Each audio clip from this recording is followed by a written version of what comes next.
Assalamualaikum warahmatullahi wabarakatuh. Innal hamdalillah nahmaduhu wa nasta'inuhu wa nastaghfiruh wa na'udzu billahi min syururi anfusina wa min sayyiati a'malina.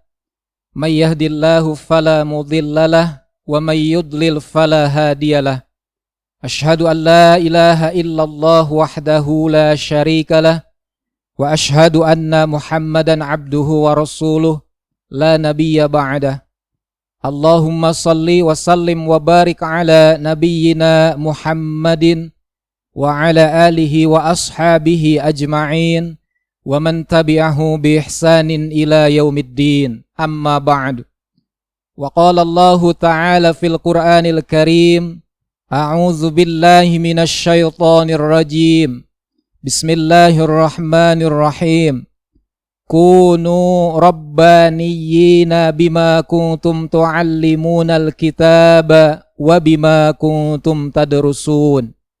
Wa qala Allah ta'ala aydan, wa ka'ayyim min nabiyyin qatala ma'ahu ribbiyuna katsir fama wahanu lima asabahum fi sabilillah wa ma dha'ufu wa mastakanu wallahu yuhibbus sabirin.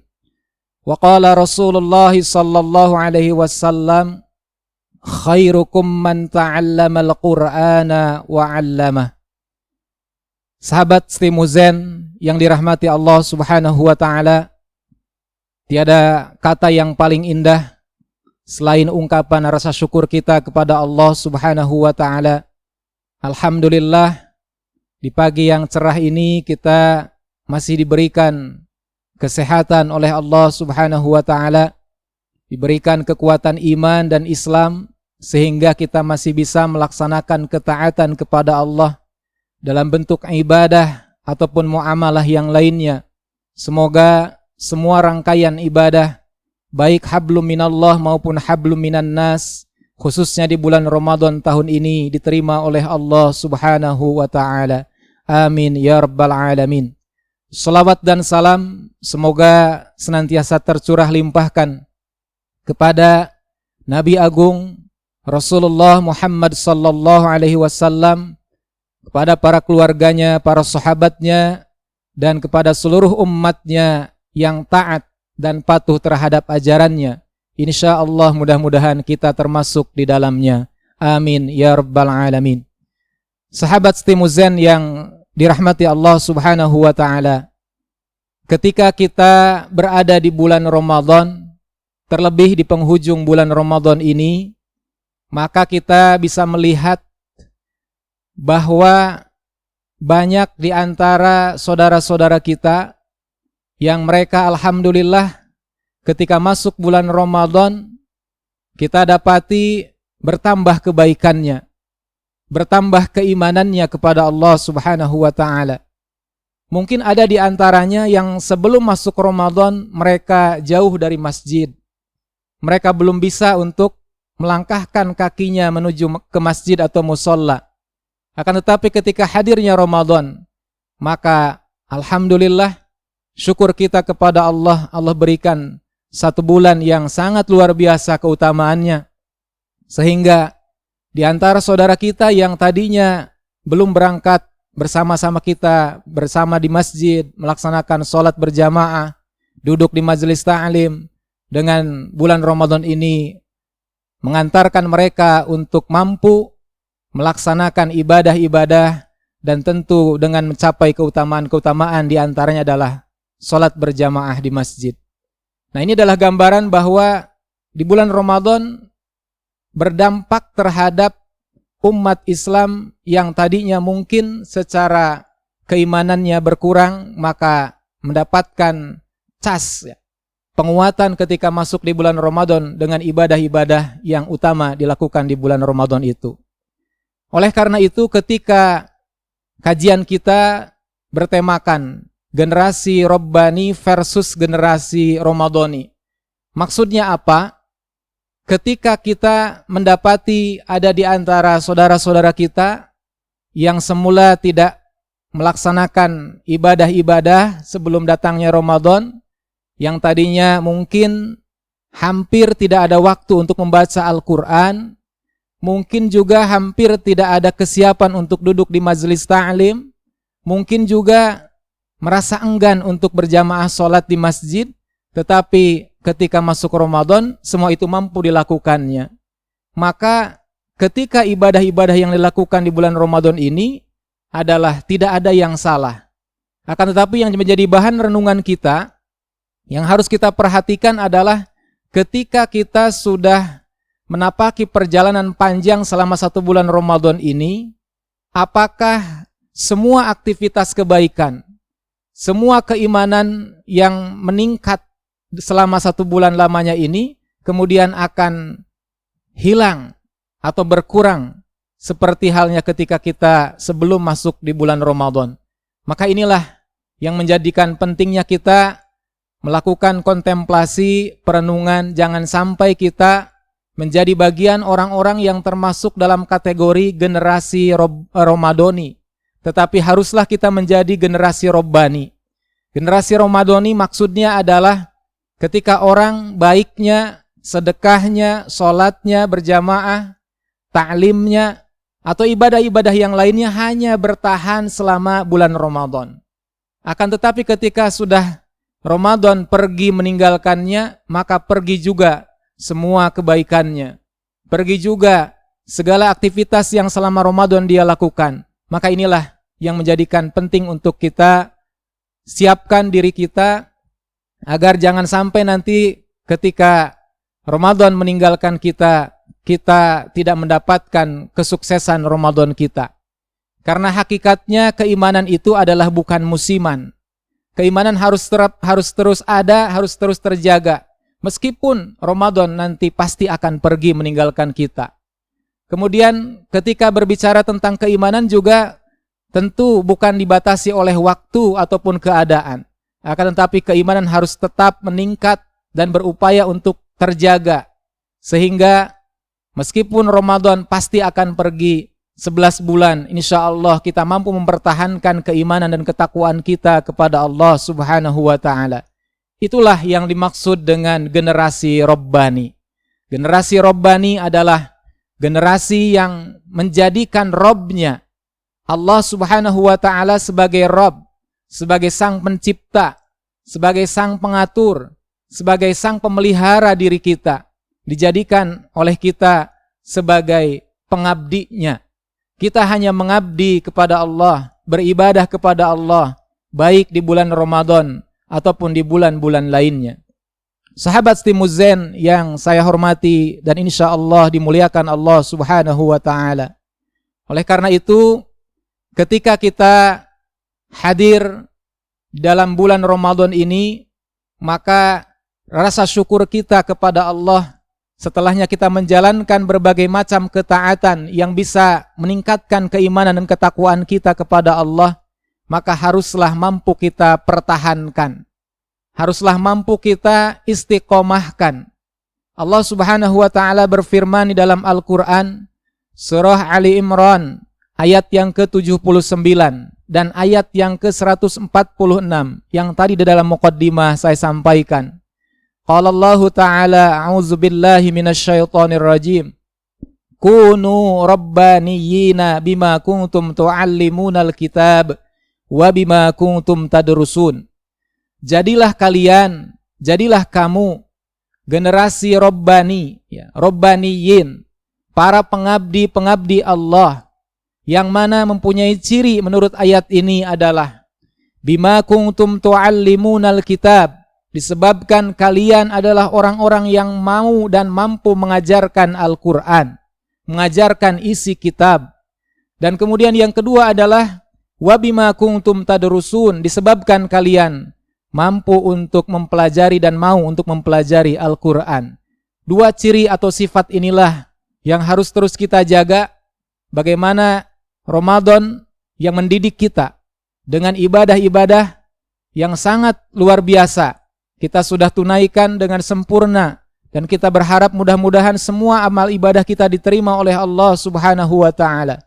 Tinggal yang jadi pertanyaan adalah, mampukah kita mempertahankan semua nilai-nilai utama yang sudah kita bangun selama bulan Ramadan ini. Ini adalah tugas yang menjadikan PR kita 11 bulan menanti untuk mampu kita gunakan sebagaimana kita mengisi ketika di bulan Ramadan. Kita menjadi bagian orang-orang yang mau untuk mengajarkan nilai-nilai kebenaran yang ada di dalam kitab Al-Quran. Dan kita pun terus untuk mau belajar atau mempelajari apa-apa yang ada di dalam Al-Quran. Itu adalah dua sifat yang pertama. Para ulama diantaranya memberikan definisi tentang generasi Rabbani. Ada di antaranya adalah dari sahabat Ali bin Abi Thalib radhiyallahu anhu, bahwa dia menyampaikan, mendefinisikan bahwa yang dimaksud dengan generasi Rabbani adalah generasi yang memberikan santapan rohani kepada manusia dan tentu dengan hikmah, dengan ilmu, dan kemudian mendidik mereka dengan ilmu juga. Nah, jadi ini adalah gambaran generasi Rabbani yang harus kita upayakan. Kita harus mau dan mampu menjadi bagian yang Allah perintahkan kepada kita menjadi generasi Rabbani, yaitu generasi yang mau berusaha untuk bisa menyampaikan nilai-nilai kebenaran, mengajarkan Al-Quran, dan juga selalu untuk mempelajari Al-Quran. Baik dalam arti bagaimana kita bisa membaca Al-Quran dengan benar, ataupun kita bisa memahami isi kandungan di dalam Al-Quran, dan kemudian kita pun mampu untuk menyampaikan kepada orang lain. Ini adalah tugas dan tanggung jawab kita sebagai seorang Muslim, yang mana semua kita mempunyai tanggung jawab yang sama, memberikan pembelajaran, memberikan nasihat-nasihat yang tentu bermanfaat bagi orang lain. Sahabat Stimuzen yang dirahmati Allah Subhanahu wa ta'ala, begitupun di dalam Al-Quran di surah Ali Imran ayat 146, Allah Subhanahu wa ta'ala berfirman, wa ka'ayyim min nabiyyin qatala ma'ahu ribbiyuna katsir. Dan betapa banyak di antara para nabi yang mengikutinya, yaitu generasi ribbiyuna, para pengikut yang bertakwa kepada Allah Subhanahu wa ta'ala, ma'ahu bersamanya, mengikutinya. Kemudian mereka terbunuh. Maka Allah Subhanahu wa ta'ala menyampaikan ciri mereka adalah fama wahanu lima asabahum fi sabilillah. Mereka tidak merasa takut, mereka tidak merasa khawatir dengan apa yang menimpa kepada mereka selama fi sabilillah, di jalan Allah. Kemudian wama dha'ufu, dan tidaklah juga mereka lemah, patah semangat. Jadi mereka tetap dengan semangat. Kemudian wamastakanu, dan tidak juga menyerah. Jadi generasi Rabbani, ribbiyuna di sini adalah mempunyai ciri, di antaranya disebutkan menurut surah Ali Imran ayat 146, adalah orang-orang yang mempunyai keberanian, tidak takut ketika berada di jalan Allah, menyampaikan kebenaran, dan kemudian mereka pun tidak lemah. Mereka mempunyai semangat yang tinggi, dan juga mereka tidak termasuk orang-orang yang menyerah. Tentu tugas ini hanya bisa dilakukan ketika kita bersabar dalam menapaki perjalanan dakwah ini. Maka di akhir ayatnya Allah sampaikan, wallahu yuhibbus sabirin, dan sesungguhnya Allah itu adalah suka, mencintai kepada para orang-orang yang sabar. Sahabat Stimuzen yang sama-sama dirahmati Allah Subhanahu wa ta'ala, oleh karena itu ketika kita mampu memaknai bahwa generasi Rabbani adalah generasi yang diharapkan oleh umat manusia, oleh kita semua, dan ini adalah bukan pekerjaan yang mudah, maka kesungguh-sungguhanlah yang dibutuhkan dari kita semua. Kita tidak bisa mengandalkan generasi ini akan terwujud dengan sendirinya, tetapi harus bersama-sama, menjadi tanggung jawab kita bersama bagaimana menciptakan atau menghadirkan generasi Rabbani ini. Janganlah kita termasuk dalam kategori generasi Ramadhani, yakni taatnya, ibadahnya, kemudian belajarnya, tadarus Al-Qur'annya, sedekahnya, salatnya, berjamaahnya, majelis ta'limnya hanya berada selama bulan Ramadan. Ketika selesai Ramadan, maka selesai semua itu. Na'udzubillahi min zalik. Oleh karena itu, ketika kita memahami bahwa yang menjadikan tugas kita setelahnya kita diberikan kesempatan Allah untuk hidup di bulan Ramadan tahun ini, maka haruslah kita mampu untuk memanfaatkan dengan sebaik-baiknya selama bulan Ramadan yang insya Allah ada beberapa hari yang akan datang. Mudah-mudahan kita bisa sempurnakan sampai dengan sempurna ya. 30 hari ataupun 29 hari di Ramadan kita, mudah-mudahan kita mampu untuk melaksanakan ketaatan itu. Jangan sampai kalah sebelum finish. Jangan sampai sebelum akhir Ramadan kita sudah menjadi orang-orang yang gugur, tidak mampu bertahan. Dan ketika kita sudah mampu mempertahankan segala macam ketaatan dan ibadah kita selama bulan Ramadan tahun ini, maka tugas berikutnya adalah menanti kita bagaimana kita mampu untuk mendawamkan, untuk mempertahankan, untuk mengistiqomahkan segala kebaikan, segala ketaatan dan ketakwaan kita kepada Allah Subhanahu wa taala pada 11 bulan lainnya. Sehingga kata Allah di dalam ayatnya di dalam Al-Quran surah Fussilat surah ke-41 ayat yang ke-30. Innal ladzina qalu rabbunallah tsumma istaqamu. Sesungguhnya orang-orang yang mengatakan Rabb kami adalah Allah, itulah Rabbaniyin. Kemudian tsumma istaqamu, mereka beristiqomah, maka Allah memberikan jaminan kepada mereka. Tatanazzalu alaihimul malaikatu alla takhafu wa la tahzanu wa abshiru bil jannatil lati kuntum tu'adun. Janganlah kalian merasa takut dan janganlah kalian merasa bersedih hati, dan berikanlah kabar gembira kepada kalian, kepada mereka semua orang-orang yang istiqomah di dalam perkataan pengakuannya Allah sebagai Rabbnya, penghamba-penghamba Allah dengan balasan yang terbaik dari Allah. Wa abshiru bil jannah, dengan surganya Allah yang Allah sudah sediakan kepada mereka orang-orang yang mampu istiqomah di dalam kebenaran. Para jamaah sahabat yang dirahmati Allah Subhanahu wa taala. Oleh karena itu, ketika kita mau mendapatkan kedudukan sebagai Rabbaniyin, maka ada di antaranya ulama yang memberikan sifat-sifat yang harus dimiliki oleh seseorang atau setiap orang yang mana mereka termasuk dalam kategori Rabbaniyin. Generasi Rabbani adalah paling tidak ada 3 sifat yang harus dimiliki oleh kita. Yang pertama adalah berilmu dan memiliki pengetahuan tentang Al-Quran dan As-Sunnah. Meskipun kita mungkin bisa jadi berbeda secara profesi, bidang studi ketika kita belajar ataupun kuliah, maka tetap tanggung jawab kita sebagai seorang muslim adalah sama. Bagaimana kita mempunyai ilmu dan pengetahuan tentang Al-Quran ataupun As-Sunnah. Kemudian yang kedua adalah setelahnya kita berilmu, maka berikutnya adalah mengamalkan ilmu itu di dalam kehidupan.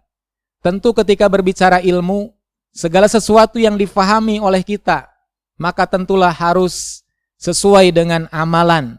Dan amalan yang disertai ilmu, inilah yang menjadikan penting bagi kita ketika mau untuk mendudukan diri kita sebagai generasi Rabbani. Dan yang ketiga adalah mengajarkan ilmu.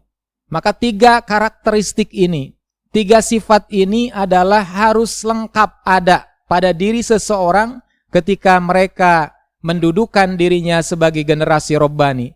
Salah satunya tidak ada, maka tidaklah layak atau berhak mendapatkan kategori ataupun predikat sebagai generasi Rabbani, berilmu, beramal, dan juga mengajarkan ilmu. Kemudian terkait dengan ilmu dan ibadah ini, amalan ibadah kita, maka tentu hubungannya dengan ilmu adalah 2 hal yang tidak bisa terpisahkan. Ilmu dan amal. Ilmu yang amaliyah dan amal yang ilmiah. Ketika kita berilmu, maka wajiblah hukumnya kita mengamalkan ilmu kita. Kalau kita bisa katakanlah menguasai ilmu membaca Al-Quran, maka wajiblah kita mengamalkan membaca Al-Quran dengan ilmunya.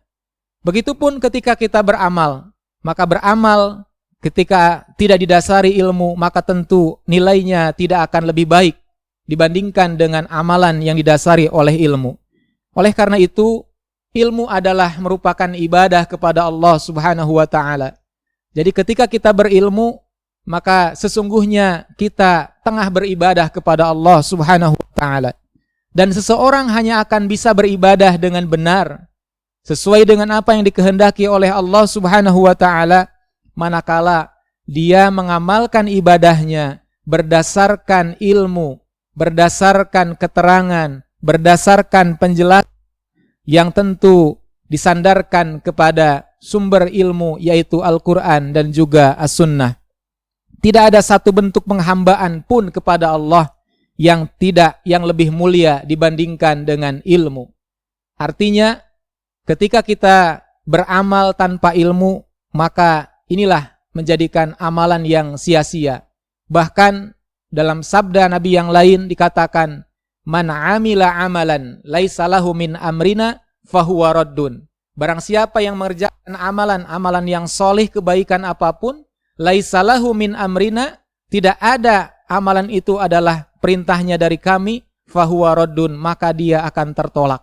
Oleh karena itu ketika kita beramal, terutama beribadah kepada Allah, maka jelaslah yang menjadikan landasan diterimanya amal ibadah kita, tidak tertolak amal ibadah kita, selain ikhlas karena Allah semata adalah benar sesuai dengan tuntunan yang diajarkan oleh Nabi Muhammad sallallahu alaihi wasallam.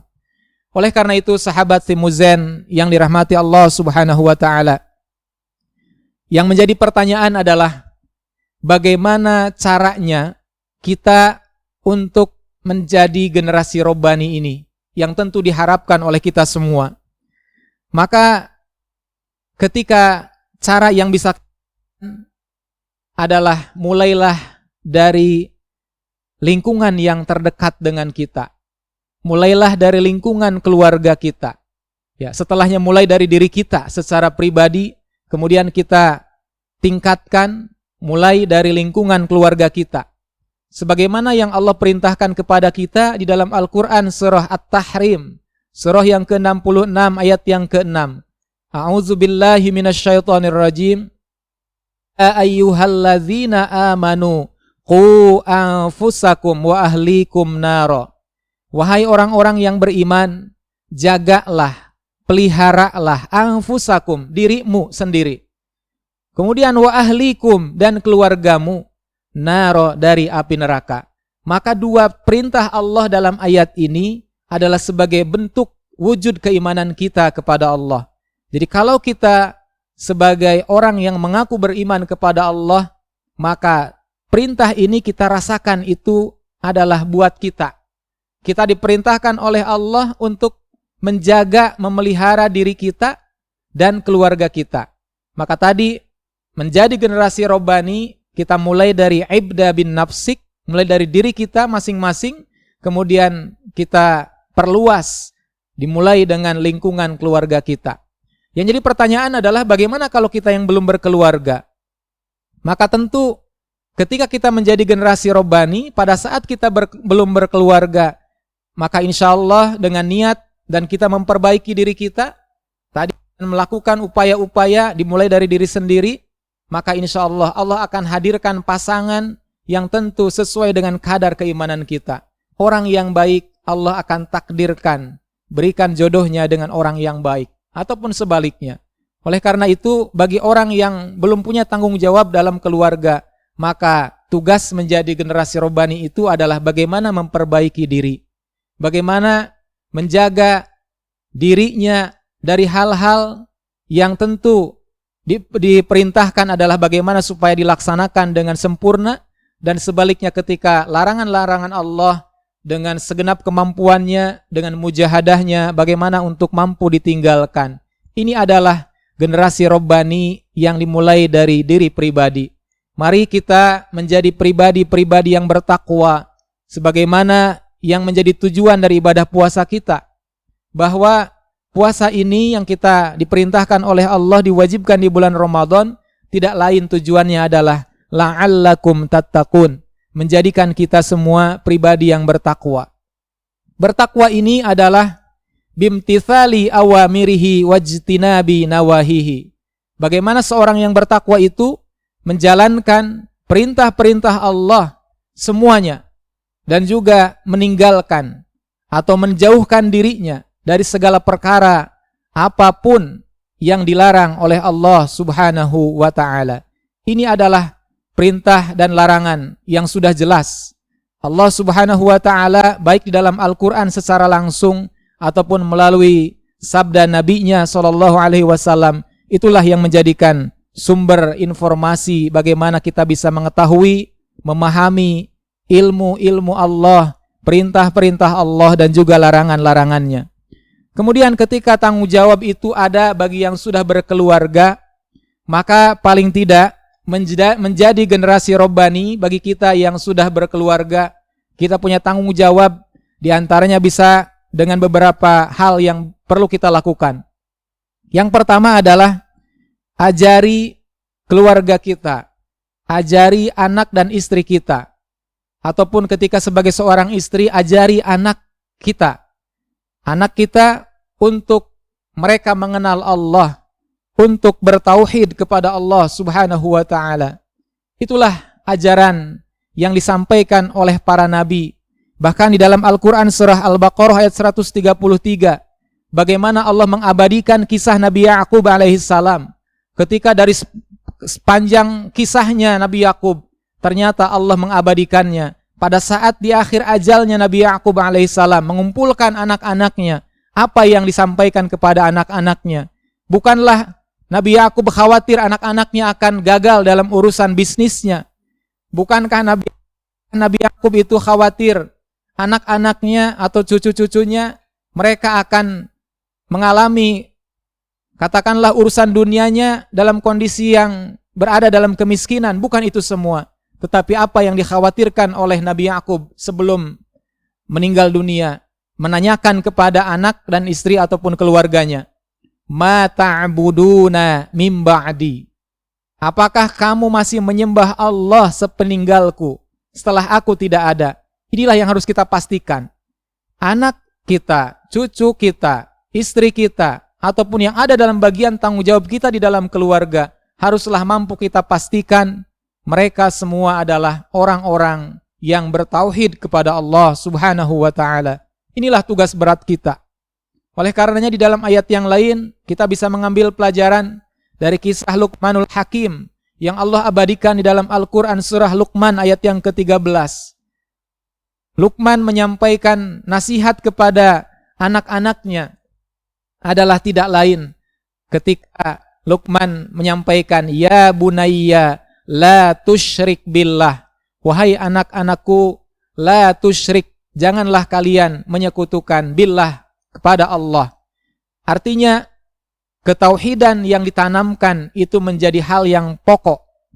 Jadi kita harus memastikan bahwa yang ada dalam tanggung jawab di keluarga kita semuanya adalah menjalankan prinsip tauhid dan bebas dari segala macam bentuk kemusyrikan kepada Allah Subhanahu wa ta'ala. Itu adalah hal yang pertama, tanggung jawab kita menjadi generasi robbani dimulai dari keluarga. Kemudian sahabat Stimuzen yang dirahmati Allah Subhanahu wa ta'ala. Yang kedua adalah ketika kita setelahnya mengajarkan ketauhidan kepada anggota keluarga kita, maka yang kedua adalah ajarilah keluarga untuk melaksanakan sholat. Jadi perintah yang Allah berikan kepada kita untuk mampu diajarkan. Karena tadi salah satu di antara indikasi sebagai generasi robbani itu adalah yu'allimunal kitab wa bima kuntum tadrusun. Mereka mengajarkan Al-Quran, mereka mengajarkan kebenaran. Maka salah satu yang harus diajarkan kepada anggota keluarga kita adalah bagaimana mereka mampu melaksanakan sholat dengan benar. Inilah tanggung jawab kita yang tidak mudah. Terlebih di zaman ini, anak-anak kita mungkin banyak disuguhkan dengan hal-hal yang akan menjauhkan dari Allah Subhanahu wa ta'ala. Maka tantangan berat ini, tugas berat ini menjadi tugas kita yang insya Allah sangat mulia di hadapan Allah Subhanahu wa ta'ala. Mari kita ajarkan anak-anak kita untuk mampu melaksanakan sholat dengan benar. Sehingga dalam sebuah sabdanya Nabi Shallallahu Alaihi Wasallam menyampaikan, kalau anak kita sudah 7 tahun, perintahkanlah mereka untuk sholat. Dan kalau tidak mau melaksanakan sholat di usianya sudah 10 tahun, maka pukullah mereka. Dan tentu dengan pukulan yang tidak menzalimi. Ini adalah ajaran yang mulia. Kita diajarkan oleh Nabi Shallallahu Alaihi Wasallam bagaimana membiasakan sholat di anak-anak kita. Padahal mereka belum mencapai usia wajib sholat. Tetapi hikmah apa yang bisa kita ambil? Sebetulnya mereka anak-anak kita di usia 7 tahun atau di usia 10 tahun di saat mereka belum baligh, maka kalaupun mereka tidak melaksanakan sholat, mereka tidak berdosa. Tetapi kenapa kita penting untuk mengajarkan? Kewajiban kita adalah mengajarkan. Jadi kalau kita tidak mengajarkan, berarti kitalah yang berdosa karena tidak melaksanakan kewajiban. Saat anak melaksanakan ataupun tidak, setelahnya kita ajarkan, setelahnya kita perintahkan, maka kita lepas dari tanggung jawab kewajiban untuk menyampaikan atau mengajar perintah sholat kepada anak-anak kita. Dan kalaupun anak-anak kita melaksanakan perintah kita untuk melaksanakan sholat, maka itulah pembiasaan kepada mereka. Sehingga di usianya nanti pada masa akil baligh sudah menjadi taklif, terkena beban hukum kewajiban sholat itu, mereka sudah terbiasa. Tidak menjadikan berat, tidak menjadikan awam atau tidak tahu bagaimana caranya sholat. Maka inilah yang menjadikan bagaimana kita bisa melaksanakan, mengajarkan kepada anak-anak kita untuk mereka mampu melaksanakan sholat. Yang ketiga adalah bagaimana kita bisa mengajarkan akhlak kepada anak-anak kita. Jadi tadi yang pertama mengajarkan akidah yang benar, yaitu akidah tauhid. Yang kedua mengajarkan ibadah yang benar dengan ibadah sholat. Dan yang ketiga adalah mengajarkan akhlak kepada anak-anak kita. Salah satu di antara ajaran akhlak yang mulia di dalam Islam adalah pisahkan anak-anak laki-laki kita dengan anak-anak perempuan yang ketika mereka sudah mencapai usia baligh. Pisahkan tempat tidurnya. Ini adalah ajaran akhlak. Maksudnya apa? Pada saat mereka sudah dewasa, mereka bergaul dengan temannya, mereka pun mampu berakhlak, bergaul secara islami. Batas-batas mana yang boleh dan batas mana yang tidak boleh. Ini adalah ajaran yang harus kita biasakan, yang harus kita sampaikan kepada anak-anak kita di dalam keluarga. Dan yang terakhir adalah bagaimana ketika kita mampu untuk menjadikan keluarga kita sebagai generasi robbani adalah dengan jalan tidak lupa kita memperbanyak doa kepada Allah Subhanahu wa ta'ala untuk kebaikan keluarga kita. Allah banyak mengajarkan doa di dalam Al-Quran ataupun melalui sabda Nabi SAW. Bagaimana kita memperbanyak doa untuk kebaikan keluarga kita. Ada di antaranya doa yang diajarkan oleh Nabi Ibrahim alaihissalam. Rabbana hablana min azwajina wa dzurriyyatina qurrata a'yun waj'alna lil muttaqina imama. Ini adalah bagian contoh doa yang harus kita perbanyak, yang sesuai dengan yang diajarkan oleh Allah Subhanahu wa ta'ala. Ataupun doa yang lainnya. Rabbi ja'alni muqimas shalah wa min dzurriyyati Rabbana wa taqabbal du'a. Ini pun sama. Jadi kita memperbanyak doa kepada Allah karena Allah lah yang kuasa atas segalanya. Ketika kita dengan upaya-upaya sebagai manusia, ketika mengajarkan tauhid kepada anak dan istri kita, mengajarkan sholat kepada anak dan cucu kita, mengajarkan akhlak yang baik, maka semua itu mustahil akan terjadi kecuali atas izin Allah Subhanahu wa ta'ala. Allah lah yang maha membolak-balikan hati setiap hambanya. Oleh karena itu, patutlah dan sudah sewajarnya lah kita memperbanyak doa, memohon kepada Allah Subhanahu wa ta'ala. Mudah-mudahan dengan hal-hal yang bisa kita lakukan di dalam keluarga kita inilah akan menjadikan keluarga kita betul-betul menjadi generasi robbani. Kemudian setelahnya dari pribadi kita sudah mengupayakan menjadi pribadi-pribadi yang robbani, kemudian melangkah ke lingkungan keluarga sebagai lingkungan terdekat kita, maka tanggung jawab kita berikutnya adalah bagaimana kita bisa memperluas tanggung jawab kita ketika kita berada di masyarakat. Kita tidak bisa menutup diri kita dari kehidupan bermasyarakat. Oleh karenanya, kita pun punya tanggung jawab yang sama terhadap masyarakat kita. Ketika kita berada di lingkungan masyarakat, maka tidaklah benar ketika kita menjadi orang-orang yang eksklusif, orang yang tertutup, tidak mau bergaul dengan masyarakat karena merasa diri kita sudah menjadi generasi robbani, sedangkan masyarakat kita masih belum atau masih jauh dari generasi itu. Oleh karenanya, yang benar adalah ketika kita sudah mampu memulai menjadi generasi robbani dengan pribadi kita, kemudian kita membangun keluarga kita menjadi generasi robbani, maka pun sama tanggung jawab kita berikutnya adalah lingkungan yang ada di sekitar kita. Kalau kita berada di satu masyarakat terdekat, katakanlah lingkungan RT, RW, ataupun mungkin yang lebih luas dari itu semua, tentu sesuai dengan kapasitas kita. Yang menjadikan persamaannya adalah setiap muslim kita semua sama, punya tanggung jawab yang sama bagaimana untuk menyampaikan kebenaran, mengajarkan nilai-nilai kebenaran yang ada di dalam Al-Quran. Yang menjadikan perbedaannya adalah kapasitas atau tingkatannya saja. Mungkin ada di antara kita yang levelnya hanya bisa menjangkau level yang ada di tingkat musola.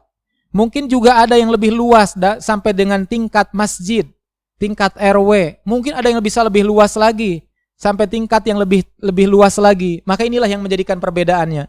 Bahkan mungkin kita bisa melihat ada di antara para ulama, para da'i yang mungkin sudah bisa menjangkau lingkup dalam arti yang lebih luas. Skupnya adalah nasional ataupun bahkan internasional.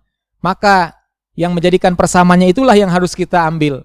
Bahwa kita semua sama, punya tanggung jawab untuk bagaimana menjadi generasi robbani yang salah satu di antara cirinya adalah mau untuk menyampaikan kebenaran-kebenaran yang ada di dalam ilmunya Allah Subhanahu wa ta'ala. Wal takum minkum ummatu yad'una ilal khair wa ya'muruna bil ma'ruf wa yanhauna 'anil munkar wa ulaika humul muflihun.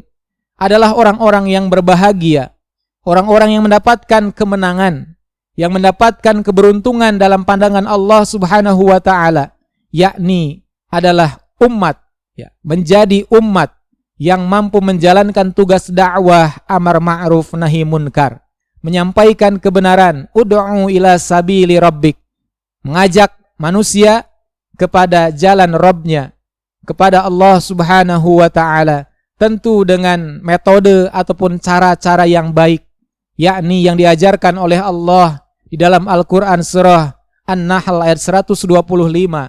Ud'u ila sabili rabbika bil hikmah wal mau'izatil hasanah wajadilhum billati hiya ahsan. Yang pertama adalah dengan hikmah, dengan ilmu. Kita sampaikan ilmu-ilmu Allah, ilmu-ilmu kebenaran secara terang, secara jelas, secara sahih, secara benar. Maka inilah yang dimaksud dengan hikmah. Wal mau'izatil hasanah, dengan nasihat-nasihat yang baik, bukan nasihat-nasihat yang sifatnya mencaci, menghina, atau bahkan mungkin menyesatkan orang. Dan kemudian kalaupun ada perdebatan, maka itu adalah sebagai jalan yang terakhir. Berdebatlah dengan ahsan, dengan cara yang lebih baik. Ini adalah ajaran yang disampaikan oleh Allah kepada kita untuk mampu mengamalkan tugas dakwah amar ma'ruf nahi munkar, mengajak orang kepada jalan Allah, memerintahkan, menyeru kepada kebenaran atau kebaikan ala ma'ruf, dan kemudian mencegah atau melarang orang dari kemunkaran. Itulah yang menjadikan tugas kita, yang tidak bisa kita menutup mata ketika kita melihat kemunkaran di tengah-tengah kita, melihat kemaksiatan ada di hadapan kita. Kita tidak boleh berdiam diri, merasa itu bukan tanggung jawab saya, itu adalah tanggung jawab ulama, itu adalah tanggung jawab asatidz, itu adalah tanggung jawab kiai, itu bukan semuanya. Tapi tanggung jawab kita semua, setiap muslim punya tanggung jawab yang sama. Kata Nabi SAW, man ro'a minkum munkaron falyughayyir biyadih. Barang siapa orang yang melihat kemunkaran, kemaksiatan di hadapannya, maka hendaklah dia melakukan upaya untuk mampu mengubahnya, menjauhkan atau memperbaiki kemunkaran itu dengan kekuatannya, biadih, dengan tangannya, dengan kekuasaannya. Dan kalau kita tidak mampu melakukan itu, fa illam yastati' fa bilisanih, maka kita bisa melakukannya dengan lisan kita, dengan ucapan kita, dengan dakwah kita, ajakan-ajakan yang penuh dengan hikmah dan kebijaksanaan. Dan kemudian kalaupun kita tidak mampu melakukan itu, maka yang terakhir, tidak ada pilihan lain.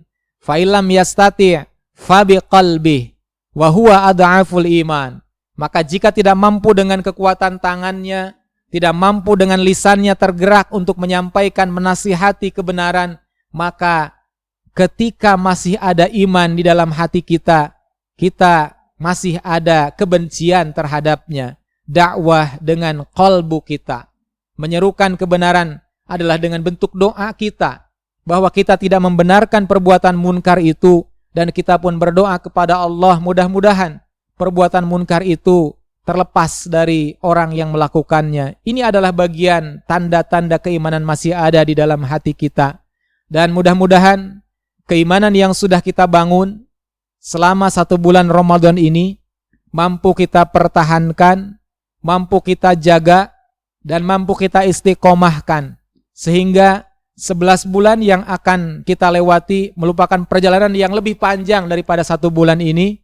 Mudah-mudahan akan mampu kita buktikan bahwa kita adalah bukan generasi Ramadhani, yakni generasi manusia orang Islam yang mereka taatnya hanya di bulan Ramadan, orang yang mereka ibadahnya hanya di bulan Ramadan, orang yang silaturahimnya hanya di bulan Ramadan. Tetapi kita adalah menjadi generasi yang Rabbani. Generasi Rabbani adalah generasi yang mana mampu untuk menjaga nilai-nilai ketaatannya kita kepada Allah, dan tentu tidak dibatasi oleh bulan Ramadan saja. Demikian sebagai uraian yang bisa disampaikan, semoga bisa bermanfaat. Dan sebelum ditutup ada sebuah pertanyaan. Bagaimana puasanya seseorang apabila mereka di rumah berpuasa, akan tetapi saat dia keluar rumah mereka tidak berpuasa. Nah inilah bagaimana ketika ada orang yang berpuasa di rumahnya tidak berpuasa, pas di luar kelihatan orang itu seperti berpuasa gitu. Maka sebetulnya kalau orang berpuasa itu karena Allah dan karena dasar iman, man shoma ramadhana imanan wahtisaban. Dasarnya iman dan dasarnya hanya mengharapkan pahala dari Allah Subhanahu wa taala, itulah puasanya orang yang akan mendapatkan balasan berupa ampunan ya Allah. Jadi kalau ada orang yang berpuasa pura-pura puasa, maka jelaslah itu adalah tidak sesuai atau bahkan berdosa. Karena dia adalah sebagai orang yang munafik, menampakkan sesuatu yang tidak sesuai dengan apa yang ada di dalam keimanannya. Maka mudah-mudahan insyaallah ya, kita semua tidak termasuk orang-orang yang demikian. Orang yang ketika menampakkannya seperti orang yang berpuasa padahal tidak berpuasa. Tetapi insya Allah bahkan kita termasuk orang-orang yang bukan hanya puasa itu menahan dari lapar dan haus, tetapi betul-betul berpuasa mampu untuk mengendalikan hawa nafsu kita. Dan inilah yang menjadikan tugas kita setelahnya Ramadan meninggalkan kita, yakni bagaimana nilai puasa itu adalah mengendalikan hawa-hawa nafsu kita, sehingga hawa nafsu kita mampu kita arahkan dalam rangka menjalankan ketaatan kepada Allah Subhanahu wa ta'ala. Mudah-mudahan bisa difahami. Nah, ini ada 2 pertanyaan. Satu pertanyaan lagi adalah, apakah jika ada orang tua yang tidak mengikuti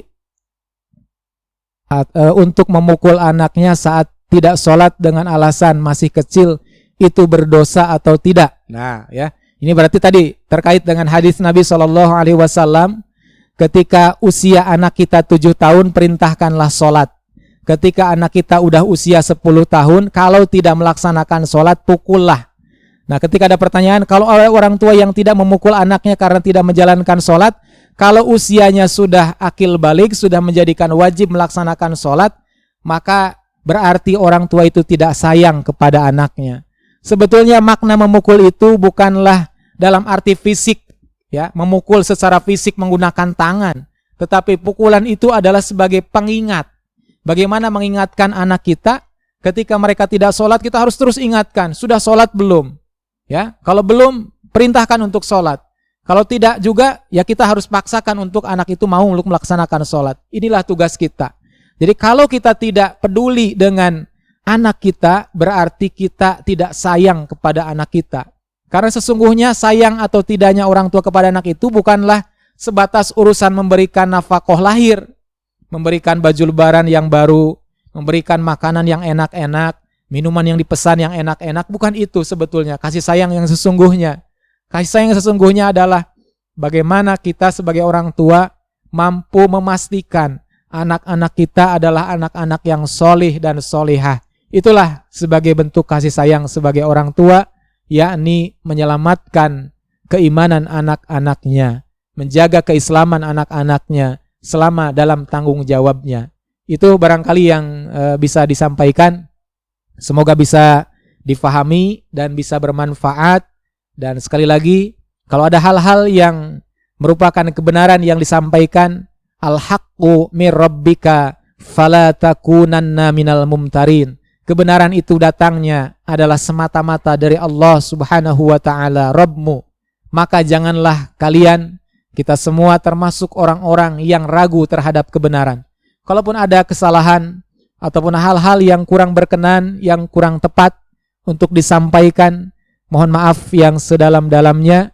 Tidak ada maksud dan hal yang disampaikan itu adalah hal yang untuk menyakitkan orang lain ataupun menyinggung orang lain. Tetapi ini semua adalah sebagai nasihat buat kita semua, bagaimana kita menyiapkan diri kita ketika Ramadan sebentar lagi akan berakhir. Kita harus siap untuk menjadi generasi Rabbani, tidaklah menjadi generasi Ramadhani, yakni generasi yang memang menjalankan ibadah-ibadah bukan hanya di bulan Ramadan, tetapi harus terus berlanjut sampai kita berharap dan berdoa kepada Allah. Mudah-mudahan Allah pertemukan kembali nanti dengan Ramadan tahun depan. Amin ya rabbal alamin. Nasrum minallah wa fathun qarib. Wassalamualaikum warahmatullahi wabarakatuh.